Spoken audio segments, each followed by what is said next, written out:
Amém. Glória a Deus. Que alegria, irmãos. Eu ser pego de surpresa. Isso é maravilhoso. Porque aí a gente vai falar, né, sem preparo, só o que Deus mandar. E Deus vem falando no meu coração desde a hora que eu entrei. Eu quero orar, queridos. Amado e querido Deus, louvado e exaltado seja o teu santo e glorioso nome, Senhor. Pai amado e querido, neste dia, Senhor, eu sei que o Senhor trouxe aqui, Pai, neste lugar, as pessoas certas. E o Senhor trouxe a palavra certa, Pai. Seja minha, Senhor, a tua boca, que o Espírito Santo haja com liberdade hoje, nessa noite. E que hoje haja libertação, Senhor, libertação de coração. Que a tua palavra venha, Senhor, como uma espada, cortando em nossos corações todo trauma, tirando da nossa vida toda escassez, tudo aquilo que vem nos impedindo de crescer na tua presença, Senhor. Em nome de Jesus eu te peço, Senhor, abençoa a minha boca, abençoa cada um que aqui dentro está. Em nome de Jesus. Amém. Queridos, vamos abrir a palavra em Deuteronômio, capítulo 11. O quinto livro. Gênesis, Deuteronômio, capítulo 11, versículo 26. Deuteronômio está no início da Bíblia. Quinto livro. Acho que é Pedras. É o antes de Josué. Antes de Josué e depois de Números. Volta. Amém? Amém. Só um minuto. Deuteronômio. Glória a Deus. Louvado seja o Senhor. Amém, Jesus. Glória a Deus. O Senhor está aqui esta noite, irmãos. Vamos glorificar. Vamos exaltar o nosso Deus, porque Ele é maravilhoso. Ele nos dá na porção exata que precisamos. Jales. Amém. Amém. Socorre a irmã aí. Aqui. Dona Ana? Do início da Bíblia, Dona Ana. Deuteronômio, capítulo 11, versículo 26. 11, 26. Amém, Jesus. Glória a Deus. Capítulo 11, versículo 26. Amém, Jesus. Glória E a a Deus. palavra de Deus diz assim: eis que hoje eu ponho diante de vós a bênção e a maldição. A bênção, quando cumprirdes os mandamentos do Senhor, vosso Deus, que hoje vos ordeno. A maldição, se não cumprirdes o mandamento do Senhor, vosso Deus, mas vos desviardes do caminho que hoje vos ordeno, para seguirdes outros deuses que não conhecestes. Amém, irmãos? Amém. Olha, essa palavra é bem clara, né? Deus apresenta diante de nós a bênção e a maldição. Então nós temos, irmãos, pode se assentar, por favor, não esqueça de falar para sentar, né? Amém. Queridos, nós temos a liberdade de escolher o que seguir. Nós temos a liberdade, ou a gente escolhe a bênção, ou a gente escolhe a maldição. E nós temos a responsabilidade de viver exatamente a consequência do que nós escolhemos. Tem a bênção e tem a maldição. O que é que você tem escolhido para a sua vida? Como tem sido a vida de vocês? Tem sido de bênção ou de maldição? Você tem agradecido mais ou você tem reclamado mais no dia a dia? Porque nós temos liberdade de escolher o que seguir, mas nós temos a responsabilidade de lidar com as consequências. Muitas vezes, irmãos, hoje eu quero falar sobre prosperidade. Olha que maravilha! Prosperidade. Eu já reclamei muito Eu não gostava de ir nas igrejas porque os pastores só pregavam sobre prosperidade. E eu falava, meu Deus do céu, está todo mundo preocupado com os bens materiais. A prosperidade que eu quero falar hoje, queridos, ela vem de cima para baixo e ela vem de dentro para fora. Porque a prosperidade que está sendo pregada por aí, ela vem de fora para dentro. Ela vem como futilidade para encher as nossas vidas, para encher os nossos olhos. Enquanto isso, o nosso coração fica vazio e a nossa alma fica perdida, né? Então, queridos, a prosperidade que eu venho falar hoje é aquela que Deus nos oferece, da bênção. Porque a gente muitas vezes escolhe a maldição. A gente prefere a maldição. E sem saber o porquê, a gente lida com a responsabilidade de ter que assumir que escolheu a maldição. Mas a gente não admite que escolheu a maldição. E vive uma vida terrível, vive reclamando, vive colocando culpa no outro pelo nosso prejuízo. A gente coloca a culpa nos outros por causa do nosso fracasso, né? E a gente mal sabe, queridos, que fomos nós que escolhemos. O que a gente está colhendo hoje? É exatamente o que nós plantamos ontem. O que você tem plantado no seu jardim? Tem plantado flores ou tem plantado espinhos? Porque o que você vem colhendo? Muitas vezes a gente colhe espinhos e está achando que está colhendo no jardim do vizinho. Não, a gente está colhendo no nosso. A colheita, a prosperidade nossa, queridos, ela é individual.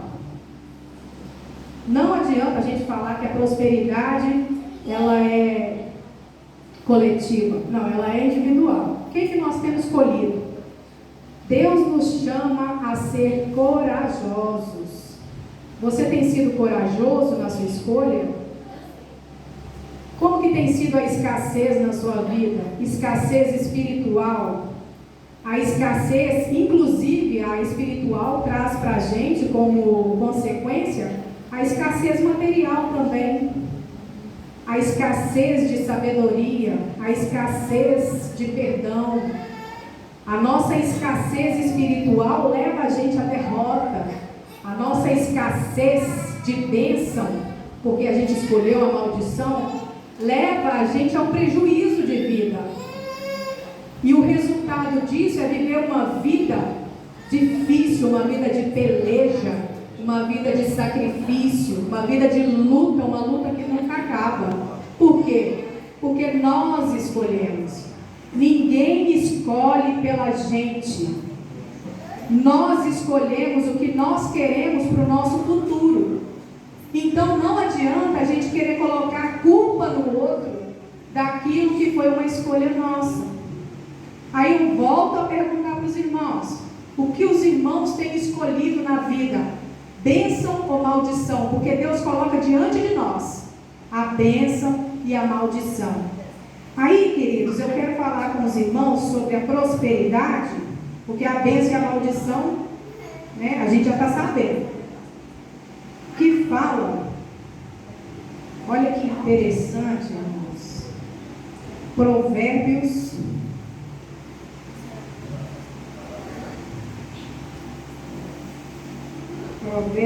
11, 25. Fala assim: a alma generosa prosperará, e quem dá a beber será dessedentado. A alma generosa, Provérbios 11, versículo 25. A alma generosa prosperará. Queridos, vocês têm sido generosos com o teu próximo, consigo mesmo? Vocês têm sido generosos com a vida de vocês, com o dia a dia de vocês? Como tem sido a vida dos irmãos? A palavra de Deus diz que a alma generosa essa prosperará. Mas muitas vezes a gente pensa: eu não vou ajudar fulano agora porque eu não tenho condição nem para mim. Como que eu vou ajudar alguém se eu não tenho condição nem para mim?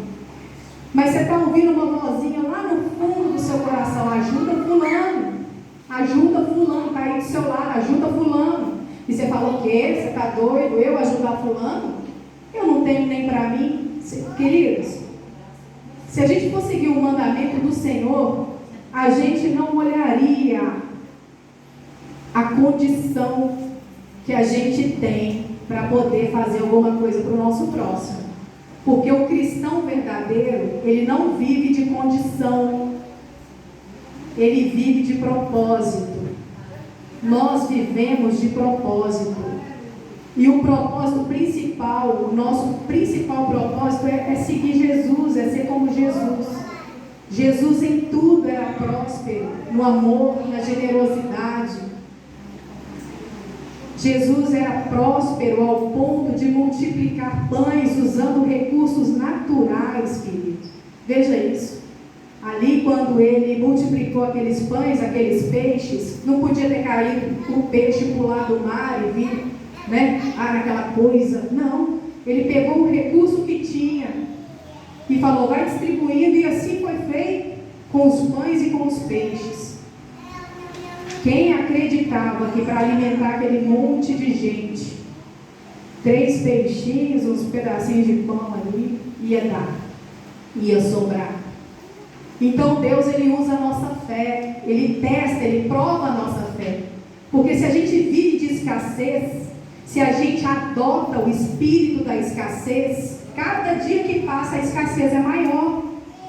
Mas quando a gente dá um salto de fé e fala, eu só tenho isso, o que eu tenho eu te dou, como Pedro fez com aquele homem que estava lá, aquele aleijado, o que eu tenho eu te dou, e ele levantou. Pensa, se a gente desse um salto de fé assim como ele deu, talvez nós poderíamos ser mais prósperos. Porque a nossa fé é testada todos os dias. Você tem fé o suficiente para tirar da sua despensa e dar para o seu vizinho que está precisando? Você tem fé suficiente para tirar do seu bolso, da sua boca e dar para o seu vizinho? Será que tem, irmãos? Você tem fé suficiente para fazer aquilo que aos seus olhos você é incapaz de fazer? Porque quanto mais escasso você é, mais escasso você fica. E a prosperidade na vida do cristão, ela vem através da fé. Porque quando a gente crê que Deus está cuidando de tudo, Deus está no princípio, está no fim, nós sabemos que se a mão dele está na nossa obra, ele não tira a mão enquanto a obra não termina. E a gente não passa vergonha, porque não é de nós, é de Deus. Então, a palavra fala que eu nunca vi um justo mendigar o pão. Eu nunca vi um justo mendigar o pão. Querido, você tem sido justo? O que é justiça para a gente? Se não copiar o que foi a justiça de Jesus. Porque às vezes a gente quer agir com a nossa própria justiça. A gente quer agir com o nosso próprio raciocínio, porque a gente quer agir com a razão. Enquanto Deus nos chama para ser fiéis, para ser corajoso, para acreditar. E aí, queridos, aqui diz que a alma generosa prosperará. Se a sua alma prospera, quem dirá a sua vida material, a sua vida financeira? Isso também faz parte. Isso daí é o quê? É consequência da sua fé. A gente, às vezes, é muito crítico com a gente mesmo. A gente é rígido demais. A gente não se dá ao deleite, ao desfrute, porque a gente acha que não merece. Mas a palavra chama o cristão a desfrutar. Desfrutar de quê? Desfrutar da presença de Deus, desfrutar do seu salário, desfruta da sua casa, desfruta da companhia de quem está do seu lado. Porque a gente vive preocupado, queridos, preocupado com conta, preocupado com o amanhã, enquanto isso o presente de Deus, que é o agora, passa batido. Por quê? A gente está preocupado com o porvir. Talvez a nossa preocupação fica no pretérito, o presente não é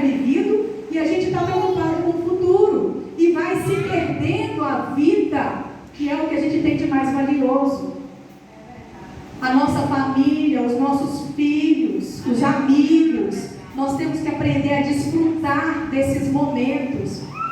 Desfrutar a presença do Espírito Santo, gente. Quantos aqui conseguem desfrutar a presença do Espírito Santo, que é tão valiosa? Quanta escassez a gente carrega no coração e a gente não sabe o motivo. Nós somos pessimistas com relação ao final do mês. A gente acaba de receber o salário, ao invés de falar, glória a Deus, Senhor, obrigada por esse salário, a gente fala, nossa, não vai dar nem para chegar até a metade do mês. Olha que tristeza, querido. A gente escolhendo a maldição o tempo todo. Nossa, eu estou precisando disso e daquilo, meu dinheiro não dá. A gente lança a maldição em cima da gente o tempo todo, irmãos. Que triste. Nós temos que vigiar, queridos. Nós temos que vigiar e parar de amaldiçoar as nossas próprias vidas. Nós temos uma mania feia de amaldiçoar os nossos filhos. Nós temos uma mania horrível de amaldiçoar os amigos. Fulano é preguiçoso. Fulano é covarde. Fulano é isso, fulano é aquilo. Isso é maldição, queridos. Se a gente tivesse escolhido a bênção que Deus colocou diante de nós, jamais a gente usaria a nossa boca, que é tão valiosa. Nós representamos Deus aqui na terra para amaldiçoar alguém. Muito pelo contrário, abençoamos as pessoas até com as palavras, incentivamos as pessoas até com as palavras, porque à medida que você abençoa alguém, é recíproco. A bênção é recíproca, não o seu gesto com relação ao outro, mas a reciprocidade, ela é divina. O que você planta, você colhe. O que você tem plantado? O que você tem colhido? Vamos passar a plantar diferente. Vamos plantar aquilo que nós gostaríamos de receber. Porque muitas vezes a gente quer mudança na nossa vida. A gente quer algo diferente na nossa vida, mas a gente continua fazendo as coisas do mesmo jeito. Eu lamento te informar. Você quer mudança? A mudança tem que começar de dentro. De dentro para fora. Como? Primeiro você aceita a bênção. E vai abençoando, queridos. Mesmo sem ter, porque é difícil. A gente de nós mesmos, a gente não tem nada. Mas quando a gente pede a Deus, Ele dá. E dá com abundância. E a partir do momento que você está abundante, você está transbordando, você transborda na vida do outro. E é a partir do momento que você está transbordando na vida do outro, que a sua vida começa a mudar. Porque se você veio nesse mundo para viver sua própria vida do seu jeito, da sua maneira, de nada para cá, de nada para ninguém você serve. Quem dirá para Deus, né? Porque se a gente mostra o amor, nosso amor a Deus, amando o nosso próximo, e a gente não tem condição de amar o próximo, como é que faz? Aí em Hebreus, só para testificar aqui o que eu estou falando, fala assim, Hebreus capítulo 13, versículo 5, fala assim: seja a vossa vida sem avareza. Isso é difícil demais. Seja a vossa vida sem avareza. A gente acha que economizar é o jeito certo de ganhar dinheiro. Desculpa, gente, eu falar isso, mas eu preciso falar. A gente acha que a melhor forma de ficar rico é não gastando o que ganha. Aí que está o erro, porque a palavra diz o contrário. Amém. Olha que interessante. A vida financeira, o financeiro fala uma coisa: guarda, dá valor no centavo, senão você não chega no milhão. Mas o Senhor diz o quê? A alma generosa prosperará. Quanto mais generoso nós somos, mais nós prosperamos. E isso é uma coisa que precisa acontecer lá dentro de nós. E aqui em Hebreus, capítulo 13, versículo 5 fala: seja a vossa vida sem avareza. O que é avareza, irmãos? Avareza é você passar vontade com dinheiro no bolso. Isso é avareza. Você sabia disso, dona Ana? Avareza é você estar com dinheiro guardado, precisando de um colchão novo, e não compra de jeito nenhum para não ter que gastar o dinheiro. É você estar precisando de um sapato, tá com dinheiro no bolso e não compra, vai com o sapato furado. Porque você prefere economizar o seu dinheiro e ser avareza. A palavra diz: seja a vossa vida sem avareza. Oi? Contentai-vos com as coisas que tendes, porque ele tem dito: de maneira alguma te deixarei, nunca, jamais te abandonarei. Assim, afirmemos confiantemente. A palavra está nos chamando para afirmar o que vem aqui em seguida: o Senhor é o meu auxílio, não temerei, que me poderá fazer o homem. Se o Senhor é o meu auxílio, que medo eu vou ter? Porque a gente tem medo. A gente fala: o quê? Vou gastar o que eu tenho aqui, amanhã eu não tenho, amanhã eu não como. Que nem o povo lá no deserto, quando o maná caía, o Senhor queria fazer uma prova de fé com aquele povo. Não guarda do maná. Para cada dia eu vou dar o pão daquele dia. Tenha fé. Aí o povo pegava o maná, guardava no bolso, e guardava para amanhã, e guardava escondido. Quando era o dia seguinte, aquilo que tinha sido guardado virava bicho. Virava bicho, porque o Senhor falou: não guarde para amanhã. Você não está confiando que eu vou te dar o pão, eu vou te sustentar? Você não está confiando, não? Olha aí, vira bicho, fica podre. Quando a gente acredita em Deus, Ele sustenta a nossa fé, Ele sustenta a nossa finança, Ele sustenta a nossa casa, Ele sustenta a nossa despensa. A gente precisa ter fé, queridos. Agora depende da gente. Ou eu quero a bênção, ou eu quero a maldição. Se eu tenho sido escasso, o que eu tenho escolhido para a minha vida? Porque depende de cada um de nós. E aí, irmãos, para finalizar aqui, com chave de ouro, glória a Deus, e que isso entre no nosso coração. Para quem tem medo, irmãos, essa palavra é de encorajamento, que está em 1 João, no capítulo 4 e no versículo 18. Só para te encorajar, você falar: não, mas eu tenho medo de ser ousado do jeito que a palavra manda, será que é isso mesmo? Deixa eu te contar.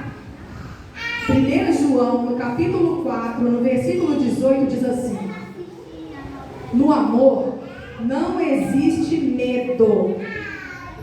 Antes, o perfeito amor lança fora o medo. Ora, o medo produz tormento. Essa palavra está falando com alguém aqui hoje, queridos. O medo produz tormento. Logo, aquele que teme não é aperfeiçoado no amor. E nós amamos porque Ele nos amou primeiro. Se alguém disser: amo a Deus, e odiar o seu irmão, é mentiroso. Pois aquele que não ama seu irmão, a quem vê, não pode amar a Deus, a quem não vê. Concorda? Então veja bem, o medo, ele é lançado fora quando o amor entra. Quem é amor, queridos? Deus é amor. Quando Deus entra no nosso coração, aquele espaço vazio que tinha aqui dentro, que a gente tenta suprir com coisas, com objetos, com satisfações pessoais, aquele vazio é preenchido, o amor entra. Não existe mais vazio dentro de nós, nós estamos plenos. Mas da mesma maneira que a gente fica pleno do Senhor, nós podemos ficar plenos da maldição também. Não é mesmo? Amém. Então eu convido os irmãos a deixar o amor entrar. Glória a Deus. O amor entra, o medo sai, a prosperidade entra, a escassez vai embora. E hoje eu peço ao Senhor, em nome de Jesus, vamos ficar de pé, irmãos? Vou fazer uma oração para a gente terminar.